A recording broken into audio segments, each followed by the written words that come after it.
यावर्षी तुम्ही जर अमरावती जिल्ह्यात पाणी जर म्हणसाल राजे हो, तर इतकं खतरनाक पाणी पडला, पिका सारा इकडे झाला सत्यानाश. पण शासनाच्या माध्यमातून की ते पाणी मोजाचं यंत्र ठेवलं होतं, तर त्यातल्या त्यात अचलपूर तालुक्यात जे पाणी मोजाचं यंत्र ठेवलं होतं की नाही, हे राजे हो कामच नाही करे. तर त्याच्यानं काय झालं, आपला अचलपूर तालुका हा जो अतिवृष्टीच्या मध्ये मोजल्याच गेला नाही, त्याच्यानं मनसेवाले भल्ले गरम झाले. तर माझ्यासोबत आता मनसेचे काही कर्मचारी अधिकारी आहेत, ते विचारतो बा की आता तुम्ही एक दिवस साहेबाजवळ गेलते बा, साहेबाला काय काय मागणी केली तर.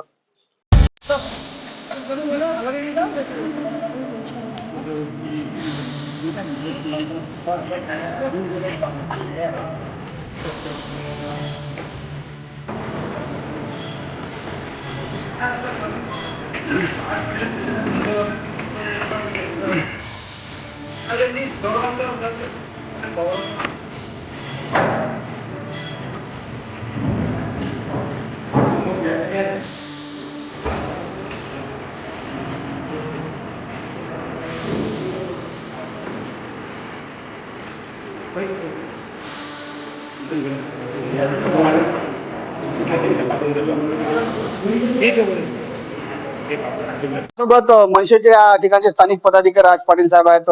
ही राजसाहेब आहेत, ही राजसाहेब आहेत. राजसाहेब राजे खरंच ना, हा खरोखर तालुक्यावर लयच अत्याचार झाला ना. सारे तालुके घेतले, अंजनगाव अचलपूरच्या इकडे करून सवतीचा कारभार झाला आपल्यासोबत.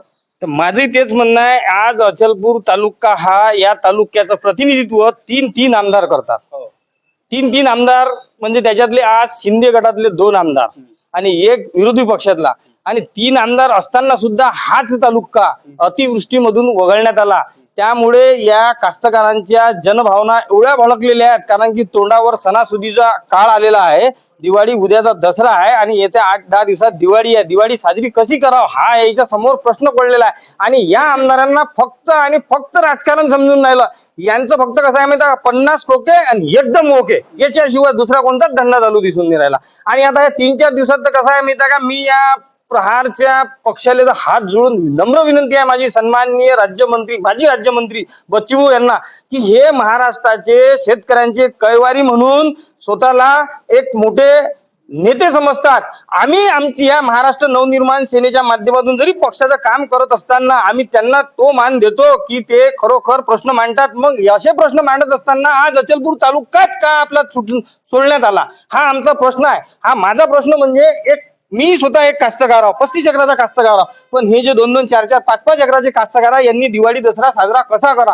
येणाऱ्या काळात जर ह्या आमच्या ज्या मागण्या आहेत, ह्या मागण्या जर पूर्ण नाही झाला तर आमचा घेराव हा सन्माननीय माजी राज्यमंत्री बच्चूभाऊ कडू, मेळघाटचे आमदार राजकुमार पटेल आणि विरोधी पक्ष नेत्याचे आमदार बळवंतजी वानखडे यांच्या घरावर आम्ही दिवाळी साजरी करू.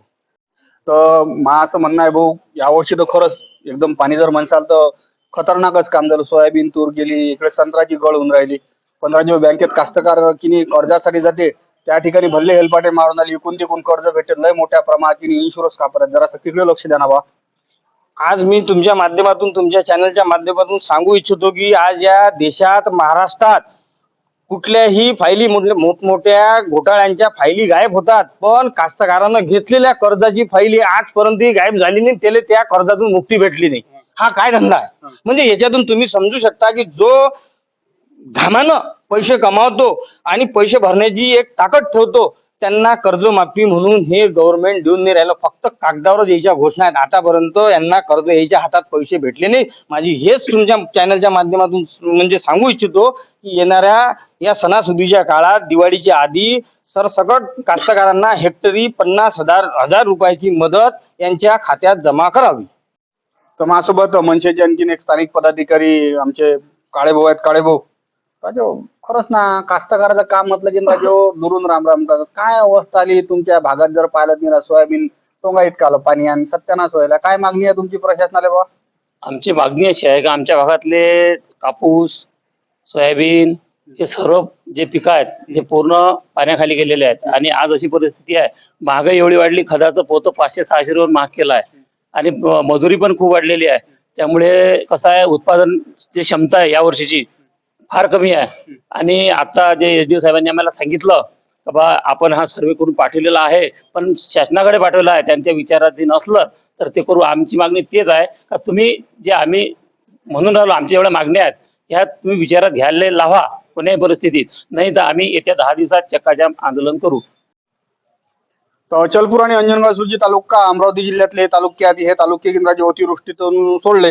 आता प्रशासनानं कसं बा जो इमानी इतबाग आहे तो सर्वे त्याचा करायचा होता, पण यायचे की नाही यंत्र इतके बस्तर ठिकाणी आता राजू झाडाखाली कुठे ते पाणी मोजायचं यंत्र असते काय, त्याच्यावर सावली पडते, त्याच्यावर बरोबर पाणी पडत नाही, त्याच्यानं या ठिकाणी जो 65 mm चा निकष आहे की तो लागू पडला नाही. आता लय पक्षाने या ठिकाणी आता लोक मोर्चे काढले. प्रशासनाचं म्हणणं आम्ही करू काही करता कास्तकार मेलावर तिकडे तुम्हाला बाबा दिवाळी बोनस भेटते. हे काय भेटतं राजे बोनस? तिकडे मोदी साहेब देऊन राहिले म्हणते वर्षाचे 6,000 रुपयात तर राजे धोतरजोडी होत नाही जर घरचे 4-5 जण असले तर. हे परिस्थिती भीषण आहे. तर प्रशासनानं लक्ष द्या. एक तर कसं आहे कास्तकारी आम्ही कास्तकार शेती करतो म्हणून तुमच्या हातात ताट येते, त्याच्यानं तुमचा थाट आहे. कास्तकाराचे असे वाक्य होसाल तर देव तुमचे बी वाक्य करील.